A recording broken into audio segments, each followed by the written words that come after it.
এটা রোজার আগের দিনের ভিডিও। তো টুকটাক কী করা হয়েছে আপনাদের সাথে শেয়ার করব। আসসালামু আলাইকুম from my channel Irin vlogs, welcome back to my channel. তো আজকে সারাদিন টুকটাক কী করেছি আপনাদের সঙ্গে শেয়ার করব। তো ভিডিওটি না টেনে শেষ পর্যন্ত দেখতে থাকুন। তো আমার হাজব্যান্ড রোজার আগের দিনের ভিডিও এটা। সে 5-7 দিনের জন্য বাজার করেছে 4-5টা দেশি মুরগি, আর এখানে গলদা চিংড়ি, আর একদম ফ্রেশ বেগুনির জন্য বেগুন। আমার বেগুনগুলো খুবই পছন্দ হয়েছে। আর মেয়ে আবদার করেছে, জাম্মু কালকে থেকে রোজা, আজকে দুপুরেই তো খাওয়া দাওয়া করবো, আজকে মুরগির বিরিয়ানি রান্না করো। তো কি আর করা, মেয়ের কথা তো আর ফেলে দিতে পারি না। তো তার জন্য তার আবদারে আমরা সবাই আজকে দুপুরবেলা মুরগির বিরিয়ানি খাবো। আমার হাজব্যান্ড রোজার 1 সপ্তাহ বাজার করেছে। তো গলদা চিংড়িগুলো আমি কেটে নিয়েছি, মুরগিগুলোও পরিষ্কার করে নেব। তার এক পাশে আমি মুরগির বিরিয়ানিটা বসিয়ে দিয়েছি। প্যাকেটিং বিরিয়ানি রাঁধুনি মশলা দিয়ে আমি বিরিয়ানিটা রান্না করব। তো এখানে আমি আলুও দিয়েছি, ভালো করে আমি সব ধরনের মশলা দিয়ে কষিয়ে নিচ্ছি।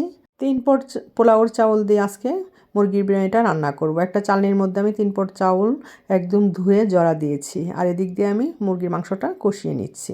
তো আজকে একটু অন্যভাবে আমি বিরিয়ানি রান্না করব, দেশি পাকা টমেটো দিয়ে। তো এখানে আমি ব্রয়লার মুরগিটা কষিয়ে নিয়েছি, তারপর আমি দিয়ে দিয়েছি পাকা টমেটোগুলো।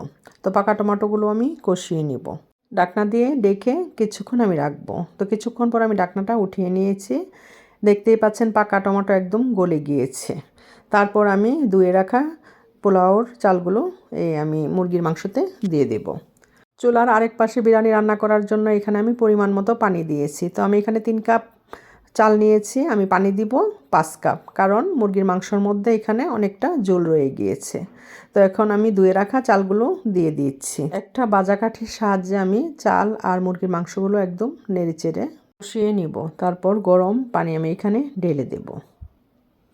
তো গরম পানি ঢেলে দেওয়ার পর ভাজাকাঠি দিয়ে আবার নেড়েচেড়ে আমি বলক ওঠা আগ পর্যন্ত অপেক্ষা করব। আর এখানে যে আমি রাঁধুনি বিরিয়ানির মশলাটা দিয়ে আমি রান্না করছি, অর্ধেকটা মশলা আমি মুরগিটা যখন কষিয়েছিলাম তখন দিয়েছি, আর বাকি অর্ধেকটা এখন আমি দিয়ে দিলাম। বলক ওঠা আসা আগ পর্যন্ত আমি অপেক্ষা করব। এদিক দিয়ে আমার এক ভালোবাসার মানুষ আমাকে অনেকগুলো ফুলের গাছ উপহার দিয়েছে। তো ভালোবাসার মানুষটা হলো আমার বাসার হেল্পিং হ্যান্ড। সে আমাকে খুবই ভালোবাসে। এখন বয়সের বারে সে কাজ করতে পারে না, কিন্তু ভালোবাসার কোনো কমতি নেই। আমার ছেলে মেয়েকে সে জন্মলগ্ন থেকেই বড় করেছে। খুবই আমার ছেলে মেয়েকে ভালোবাসে, আমাকেও ভালোবাসে। তো যাই হোক, তোমার ভালোবাসা আমি কখনো শোধ করতে পারবো না। ভালোবাসা অবিরাম দোয়া রইল। তো এইখানে আমার দেখতেই পাচ্ছেন আবার আমি রান্নায় ফিরে এসেছি। বিরিয়ানিটা একদম পানি শুষে গেছে। কয়েকটা আস্ত কাঁচামরিচ দিয়ে এখন আমি নেড়ে চেড়ে দিচ্ছি। বিরিয়ানিটা হয়ে গিয়েছে। এখন 1 চামচ আমি ঘি দিয়ে দিচ্ছি। ঘি দিলে যে একটা স্মেল আসে, সারা বাসা মনে হয় গন্ধে মুহু করে, খেতেও খুবই ভালো লাগে। তো এখন আমি ঘিটা দিয়ে তারপর নেড়ে চেড়ে দিচ্ছি।